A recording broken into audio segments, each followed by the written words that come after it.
Pro football player Travis Kelce is pressed for time during the football season. So he does two things at once. Whether it's grilling while mowing. Two things at once! Or getting this season's updated COVID-19 shot at the same visit as his flu shot. Two things at once. You can be like Travis and ask your pharmacist about getting this season's COVID-19 shot at the same visit as your flu shot, if you're due for both, as recommended by the CDC. Learn more and schedule at vaxassist.com. Sponsored by Pfizer. Seeing is believing, and you're not going to believe how bright and vivid the colors are on the Samsung Neo QLED and OLED TVs powered by the Neural Quantum Processor. Because this is an audio ad. Unless you can see it, which means you already have one. Nice. Samsung, more wow than ever.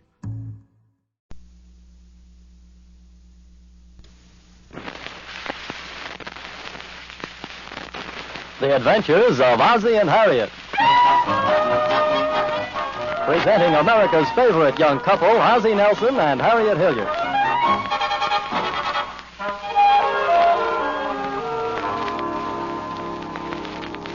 And now let's see what's going on in the Nelson family. Ozzie? Yeah? David's in a hurry, dear. Could you make the toast? Oh, sure. Is there any school today? Oh, yes, there's school. What's the big rush, David? He's been appointed hall monitor. Oh, good for you. What does that consist of? I stand by the stairs and see that the other kids don't shove and push. Jam, please. Well, sounds like quite a responsibility. I don't think it's so hot. What's wrong with it? Well, for one thing, at recess and lunch, I don't have as much time to play ball as the other kids. Oh, I think you'll find in later life being a monitor is a little more valuable experience. Not if I'm a ball player. Well, it all comes under the heading of accepting responsibility. Can't shirk our duties, you know. Don't let the toast burn, Ozzie.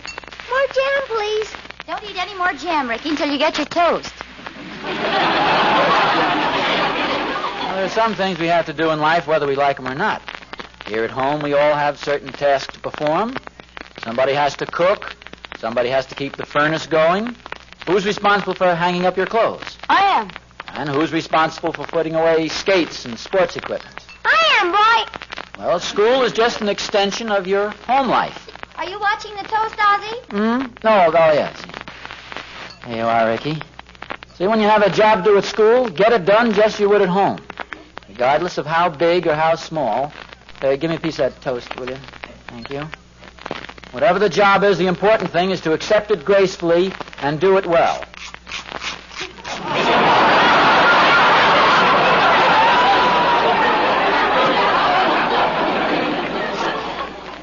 See, David, you were made a monitor because you're an outstanding student. It's a reward for being conscientious. So be proud of the fact that only the best students get to be monitors.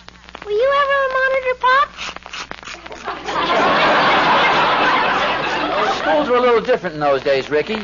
Ricky, don't bother Daddy while he's buttering his toast. I got a job at school, too, boy. Ah, good for you, son. What do you do? Starts today. I'm supposed to stay after school and clean the erasers. Well, good for you, Ricky. How come the teacher selected you? She caught me talking during the spelling lesson.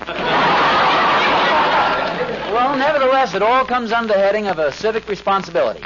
Job to be done and done well. You better get your books, boys. You'll be late for school. We'll talk about this later. Okay, Mom. Come on, Ricky. Okay. Well, those boys want to get out of something. They twist and turn like drunken eels. Hey, I better get going here. I have a million things to do. I'll name 3. Do the dishes, make the beds, and do the shopping. How can women build a few ordinary little chores into a million things to do? Well, I also have a luncheon meeting with all the committee women for the annual PTA bazaar. Oh, is that a fair coming up again? Oh, I just remembered. I also have to get out a report for the Ways and Means Committee at the library. And then there's a meeting today of the Entertainment Committee at the church. Well, I think it's wonderful you've been appointed to all these committees. Appointed? I volunteered. I've said I will so often, I'm beginning to feel like a little red hen. Well, anyway, I'm very proud of you, dear. It shows a real public spirit. You know something? We're getting to be quite a civic-minded family. Well, I just hope I haven't taken on more than I can handle. Oh, I'm sure you have. Wonderful spirit. Oh, I almost forgot. I have also become a special traffic policeman. Traffic policeman? Mm-hmm. You know that bad street crossing near the school? Yeah. Well, some of the mothers have volunteered to take turns watching it during school hours. Here, look at this. Oh, how about that? An armband and a whistle. Works and everything. Sounds like a real policeman. Here, let me try it.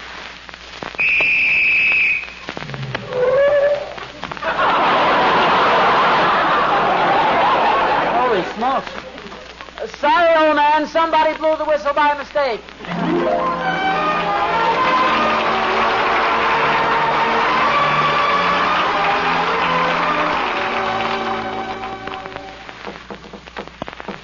Come on in, Thorny. In here. Oh, hi, Oz. You know, there's one thing about you, old man. You never disappoint anybody. Well, what's on your mind? Nothing. I thought I'd find you lying on the couch, and I wasn't disappointed. Hello, Barney. Hey, you look a little unhappy. What's the trouble? You know, Harriet, women are wonderful. They look lovely. They're a comfort to have around. They even smell nice. What's your complaint? Why do they have to go running bazaar? Well, it's for charity. Fine. I'm all for it. Somebody needs help. Somebody else says, let's do something about it. Somebody else says, how can we raise the money? Somebody else says, let's run a bazaar. And then somebody always says, we'll get Thornberry to build the booth. Oh, you mean the PTA bazaar, huh? Mrs. Pennyfeather said she was calling you for that. Now, what's so terrible about building a booth, Thorny? Well, don't you remember the PTA bazaar last year? I built the booth in my basement. Had to work late at night and keep my family up because I had to make changes. What changes? Well, Mrs. Flicker wanted it taller so she wouldn't bump her head. Mrs. Henderson is short, so she wanted the counter lower. Mrs. Cassidy wanted the booth broader because, well, you know Mrs. Cassidy. And Mrs. Walker wanted the shelves deep because she had 4 dozen jars of pineapple guava jelly. I remember now. I could hear them moaning way over here. When I was all through, the top was high enough for Mrs. Flicker, the counter was low enough for Mrs. Henderson, the booth was wide enough for Mrs. Cassidy, the shelves were deep enough for Mrs. Walker's 4 dozen jars of pineapple guava jelly, and I had to build the booth all over again because I couldn't get out of my basement. Frankly, Thorny, I'm a little disappointed at your attitude. I should think you'd feel honored they called on you to build the booth.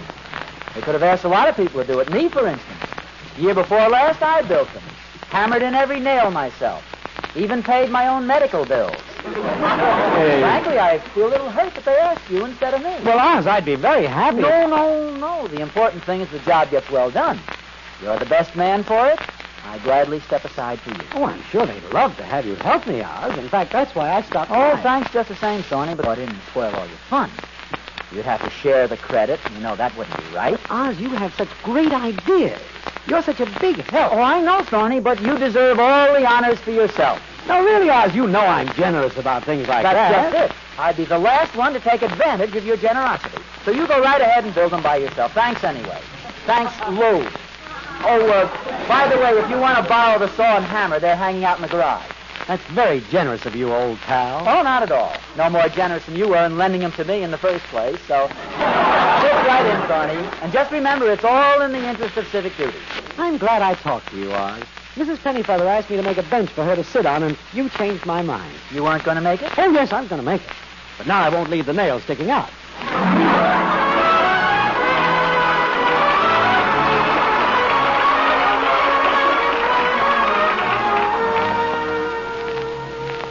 You know, Harriet, it does my heart good to see so many people fulfilling civic obligations, taking on public responsibilities, accepting duties.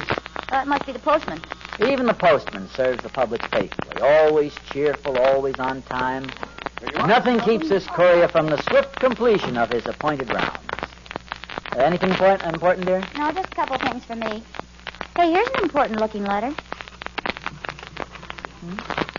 Dear citizen, you have been chosen to... Ozzie, this is a summons for jury duty. Oh, that's very nice. Nice? What's nice about it? Well, Harriet, one of the great privileges of the democratic way of life is to be a cog in our judicial machinery. Ozzie. I should think you'd be very happy about it. Ozzie. Besides the civic responsibility, I think you'll find jury duty a very interesting experience. Ozzie. Yeah? I've got nothing to do with it. The summons is for you. Me? Well, they can't do this to me. But your civic responsibility. I voted last year. I'm a busy man. They can't do a thing like that.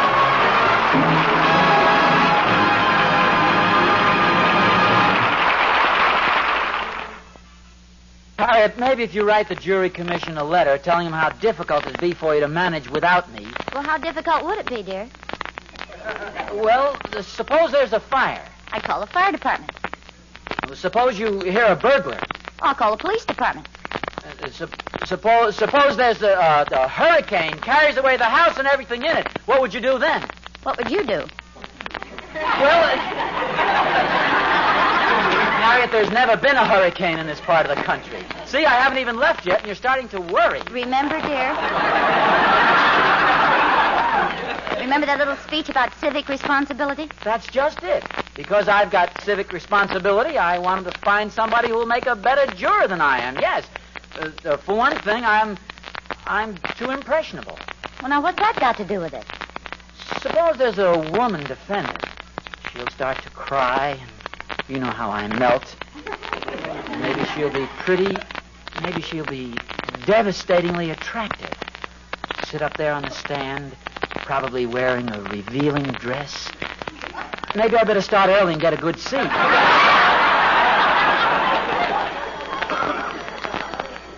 Ozzie? Wake up and answer the phone. No. Hello? Hello, Mr. Nelson? Yes? This is Mrs. Pennyfeather, president of the PTA. Oh, yes, Mrs. Pennyfeather. Yes. Well, Mr. Thornberry happened to mention how hurt you felt at not being asked to work on the booth. And now, since we need more help, we can make everybody happy. Yes, but Mrs. Penny... No arguments, please. We insist that you help. And you'll just have to forgive me for not asking you first.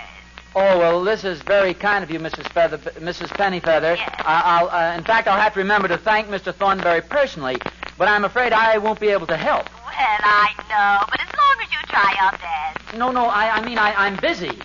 I've had a hire call. I've been called for jury duty. Jury duty? Yes, I've got the summons right here in front of me. The 1st District Court. Oh, isn't that a shame? Poor Mr. Nelson. If it had come at any other time. Well, as the old saying goes, those are the breaks.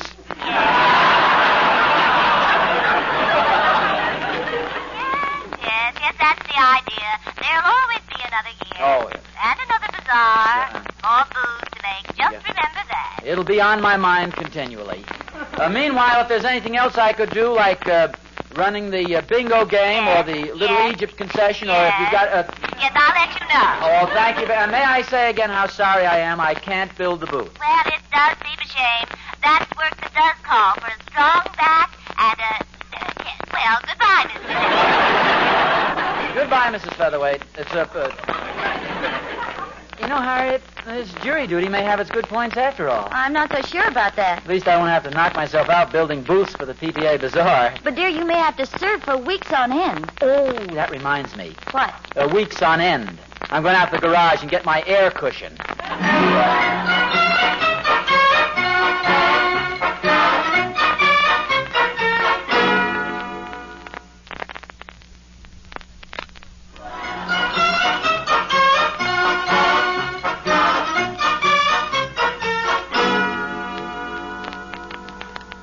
Province of the trial jury to determine the truth of the alleged facts in a civil case and the guilt or innocence of the accused in a criminal case.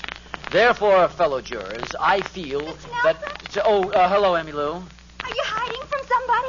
No, I'm just sitting here talking to... refreshing my mind on a few of the legal principles. I've been selected for jury duty. Oh, Mr. Nelson, how fascinating.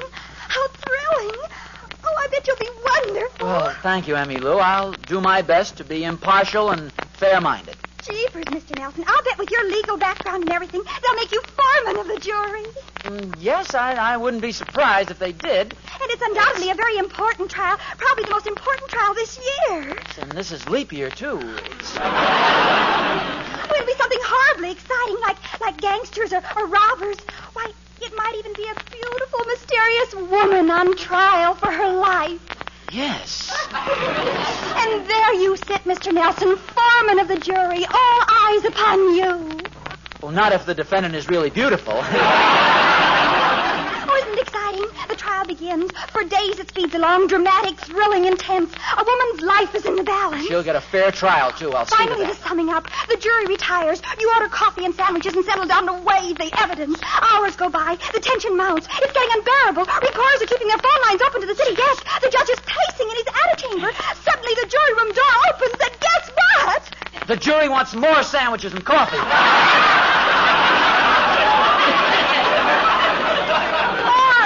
Of deliberation. Then you finally file into the courtroom. Everything grows quiet. You can hear a pin drop. The beautiful woman is looking at you. The judge, the lawyers, the reporters, the spectators, they're all looking at you. I hope my tie is straight. There you stand. And now, solemnly, with a tear in your stern blue eye, you give the verdict. Not guilty. Not guilty. Pandemonium breaks loose. You're a hero, a public figure, with your picture in all the papers. Hello, Mom. Oh, Mr. Nelson. Oh, you're the most wonderful man. Can I have your autograph? Certainly. Oh, just sign my notebook. Right here. To Emmy Lou, Ozzie Nelson, foreman. There you are. Oh, thank you, Mr. Nelson. Thank you. And thanks for acquitting that poor, innocent, beautiful woman. It was only my duty, Emmy Lou. I'm glad I did it.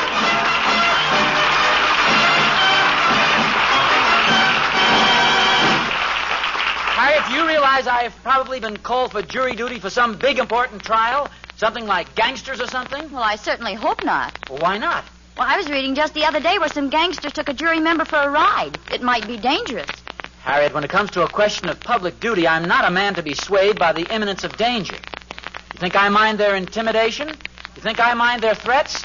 Do you think you could come with me?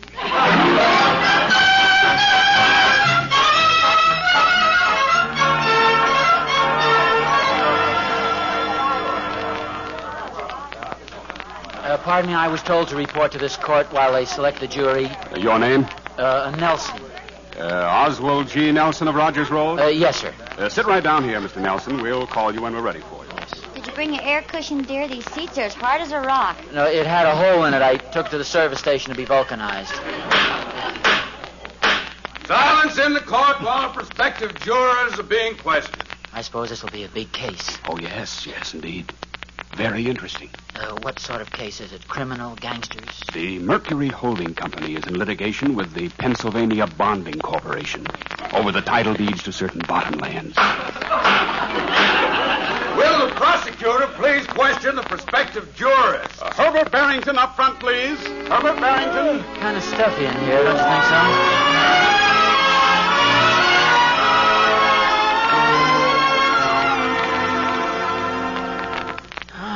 This is boring. Oh, quiet, dear. I'd like to complete this jury before the day is over. Yes, Your Honor. I would, however, like to call the court's attention to the similarity between this case and the case of Snodgrass versus Continental Can. Boy, these seats are sure hard. How long we been here? About 3 hours. Oh, so stuffy in here, I can hardly keep my eyes open. Stanislaus Dalbignavian up front, please. Stanislaus Dalbignavian. My name is Stanislaus Dalbignavian. Ozzie, you're falling asleep. My name is Ozzie. You're falling asleep. Ozzie, don't fall asleep. I haven't slept for days worrying about this case, Your Honor. I'm Harriet. I'm Harriet Nelson.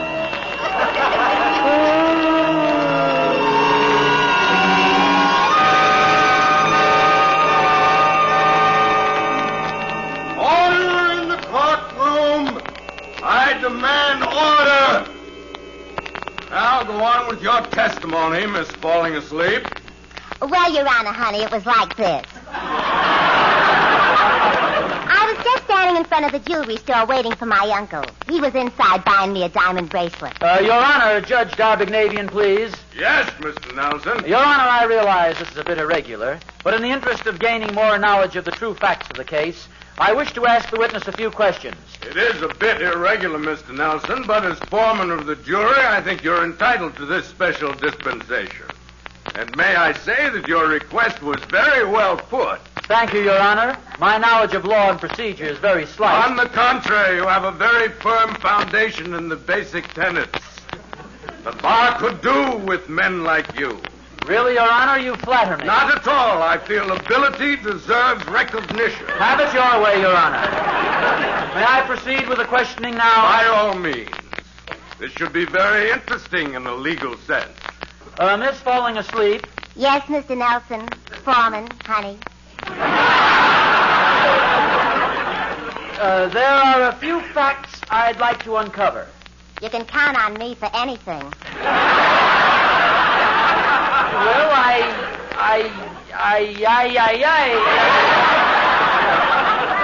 thank you. You're very cooperative. Would you tell us, please, just where in front of the jewelry store were you standing? I wasn't standing. I was sitting on a fire hydrant. It was a cold day, as I remember. Didn't you find the hydrant a bit chilly to sit on? I was wearing my mink. Oh, yes, of course. Now, the chief witness for the prosecution testified he saw you run into the getaway car with the robbers. He said you were wearing a bright red dress. Only a woman who wants to attract attention would wear a red dress. I don't need to attract attention. Of course. Now, what color dress were you wearing?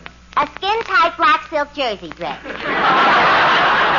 So, you say you were wearing a black dress, and the witness said you were wearing a red dress. That's right. Mr. Nelson, you're doing an excellent job. Thank you.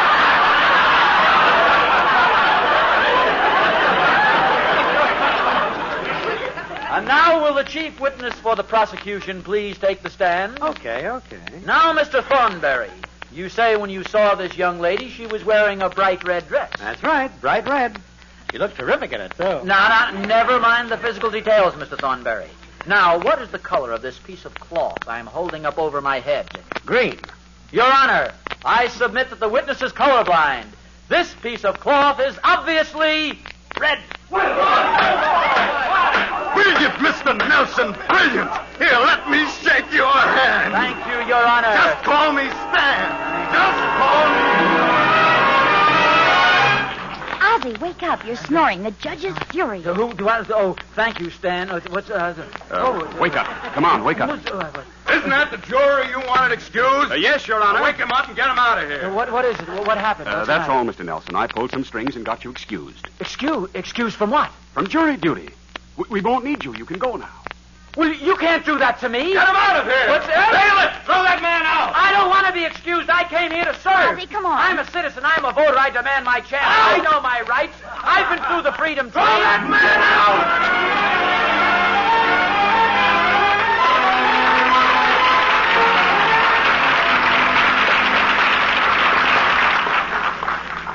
Of all the humiliating experiences, practically thrown out, cast aside like an old shoe, an empty milk carton, an old Butterfinger wrapper.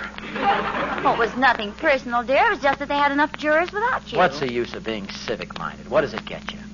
Man sacrifices his time for public duty, loses sleep, gets up earlier than usual, shaves closer than usual, dresses carefully in a dignified, legalistic manner, goes down to court, and what happens? You caught up on the sleep you lost. This goes to show you it doesn't pay to be intelligent. Doesn't pay to get an education. What good does it do you to go through school? You just get thrown off juries. Oh, Ozzie. Just see if I ever go to another class reunion. The lawyer that threw me out. He excused you. His client was probably a crook and as guilty as they make him. He's afraid to have me on the jury. Or to have that man disbarred. Those beady, shifting little eyes. Who was he, anyway? He looked familiar. Mr. Pennyfeather. Pennyfeather? Mm-hmm. Fenimore Pennyfeather. His wife is president of the PTA. You've seen him at the meetings. Oh, Ozzie, look. There's a big pile of lumber in our driveway. And there's Thorny. Yes. And somehow I don't like that big smile on his face. Hi, Oz. Boy, I sure fixed it for you, didn't I, Oz? Fixed what? Got you off jury duty. You got me off. Well, sure. When Mrs. Pennyfeather told me you were on jury duty in the same court with her husband, I suggested he have you excused. It was all very legal and simple. Wasn't that nice of me? Thorny, you dog, you just did this so I'd be available to help you build those booths. Oz, how can you be so ungrateful after I've made this tremendous sacrifice? What's this? Knowing how deeply you feel about civic responsibility, I finally talked Mrs. Pennyfeather into letting you build the booths alone.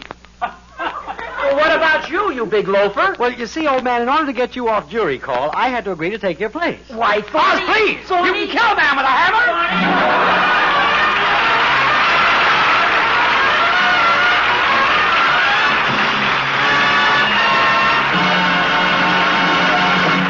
You've been listening to the adventures of Ozzie and Harriet. This is the United States Armed Forces Radio Service, the voice of information and education.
Lucky Land Slots, you can get lucky just about anywhere. Dearly beloved, we are gathered here today to... Has anyone seen the bride and groom? Sorry, we're here. We were getting lucky in the limo and we lost track of time. No, Lucky Land Casino, with cash prizes that add up quicker than a guest registry. In that case, I pronounce you lucky. Play for free at LuckyLandSlots.com. Daily bonuses are waiting. No purchase necessary. Void where prohibited by law. 18+. Terms and conditions apply. See website for details. Okay, round 2. Name something that's not boring. A laundry? Ooh, a book club. Computer solitaire, huh? Ah, sorry, we were looking for Chumba Casino. That's right, ChumbaCasino.com has over 100 casino-style games. Join today and play for free for your chance to redeem some serious prizes. ChumbaCasino.com. No purchase necessary. Void where prohibited by law. 18+. Terms and conditions apply. See website for details.